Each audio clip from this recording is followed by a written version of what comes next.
Hi, Denny here. This is a little different Make It project.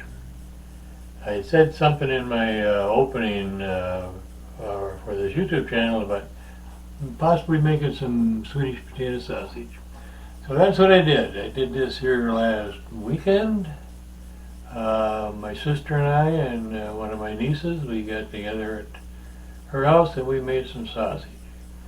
I remember as a little boy making this sausage with my dad and making it just about every year my whole life. The recipe comes from my dad's dad, right from Sweden. It's a no-frills recipe. It's very basic. There are some variations, but I like this recipe here. It's straightforward. So the video shows how we make it. And this is one of those things or foods that you either love it right away or you hate it. There's really not any in between. But I love it, and most of my family does. So watch the video, see what you think. And we're all getting ready to set it up here. Just waiting for my niece to show up because she's the boss. And we got ground potatoes, yeah. We're gonna grind them. There's 15 pounds of potatoes in each one of those containers. And what other one? The two together are 15. The two plastic are 15. The round bucket is 15. Okay. The red cooler that you put your gloves on is 15. That's 15. So you got 15, 15, 15, and 15. And we got to grind all of them up with some meat and onions, and we're getting ready to go.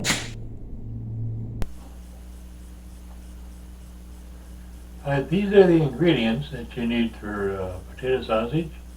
You need to get some large beef casings, which is actually the intestine of the beef.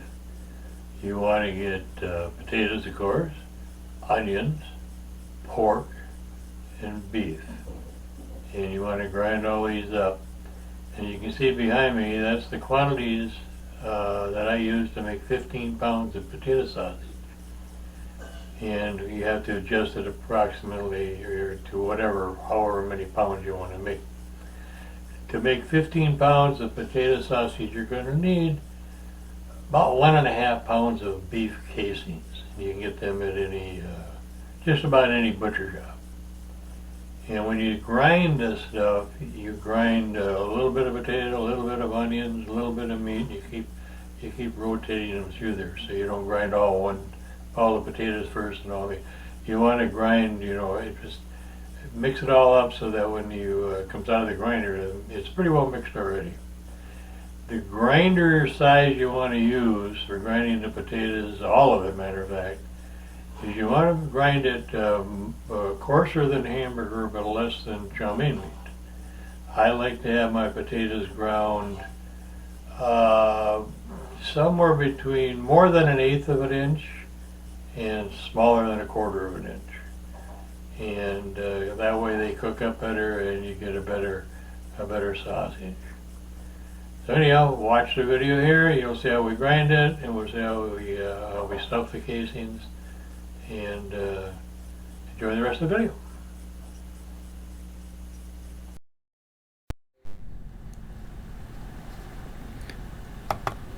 Here we're going to do check out the grinder. I just put it all together. See the plungers there, the white plungers on the side. They're all put together and run the sign, so we're ready to go.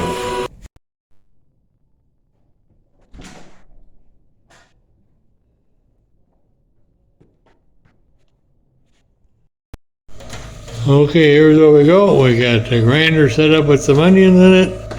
There's the meat and the potatoes. And now we're going to start grinding away.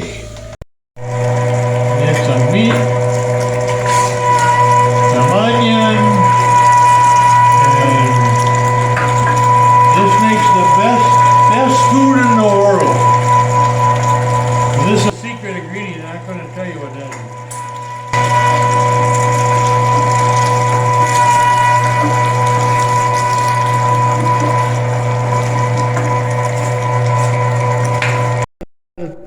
potatoes, pork, beef, onions, all ground up. Don't forget the love. Oh yeah, my niece says he was loving there too. That's right. So That's the special see, ingredient. that's her right there. See. Special ingredient. Now I need a little salt and pepper. Now we're going to put it in the sausage casings and we're going to boil the heck out of it. Well, all of a sudden it seems like Because we gotta clean that out. we did clean it out. We put all new stuff on. Like there's a, oh, there we go.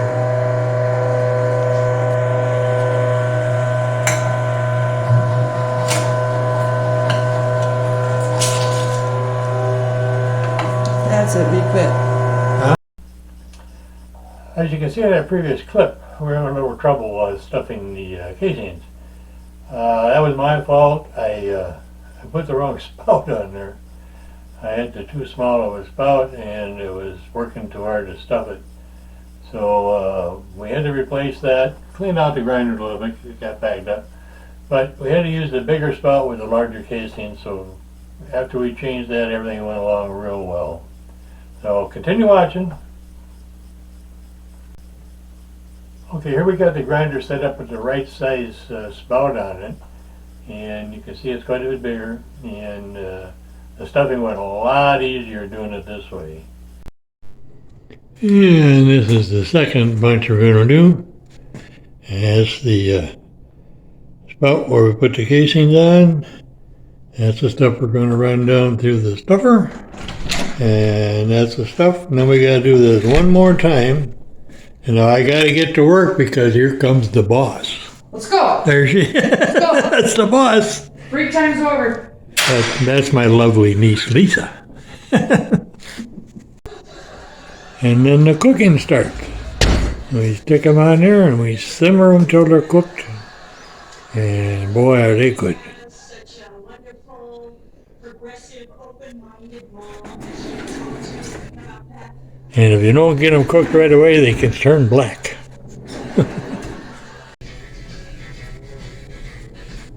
Are these about ready? These are? Yeah. Oh, Yeah, that one ain't cooking hard at all. no, it's being a stupid. Oh wait, and there's what they look like when they're all cooked. And are they delicious? Anybody that doesn't like Swedish sausage don't know what a good taste is. No, this is one of those things you either like it or hate it. There's no in between. Yeah. Now that's a great looking Swedish sausage ring. Look how good that looks. Yep. Got some grease in there too. Yeah, and then that's what it looks like there. Not too shabby. Ready to eat. There we go. We have Swedish potato sausage ready to eat. I just took it out of the pot and I had a sample and it's pretty good. Wish you could have some. This is sausage that I already cooked twice and I had in the refrigerator, and I'm going to put it in the microwave, and I'm going to add a little water to the baggie first.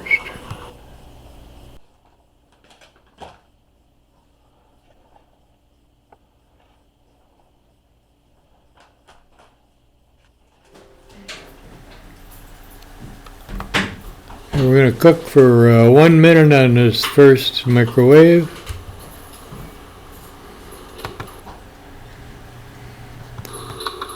Okay, we're going to check to see if it's hot or not. Not quite.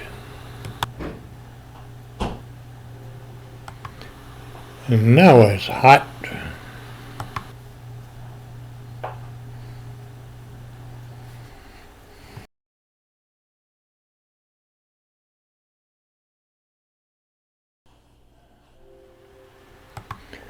I'm removing the natural casings off the sausage now.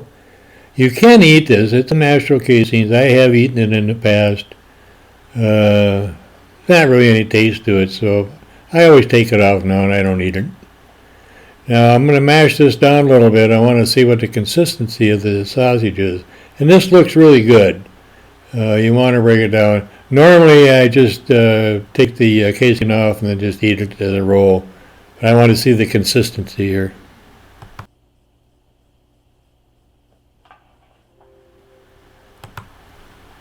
My first taste of sausage, and it is really, really good.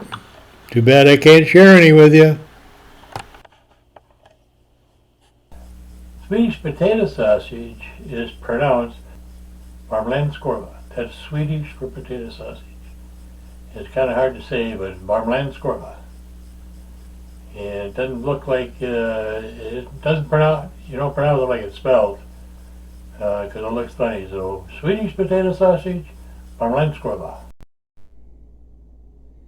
Hey, I failed to mention that after you cook it the first time, I put it in baggies like this and let them cool down, and then I just throw them in the freezer, because they don't last that long in my house. My sister, she wraps them in freezer paper, which works better for if you're going to store it for a long time. Either way works good. Well, there you have it. We made some 15 pounds of Swedish potato sausage, Varmlandskorv. Yeah, I can't even say it myself. Varmlandskorv. That's it, Varmlandskorv. Now, we made the 3 different batches. My sister and my niece like to add a little different seasoning on it. I prefer the original recipe.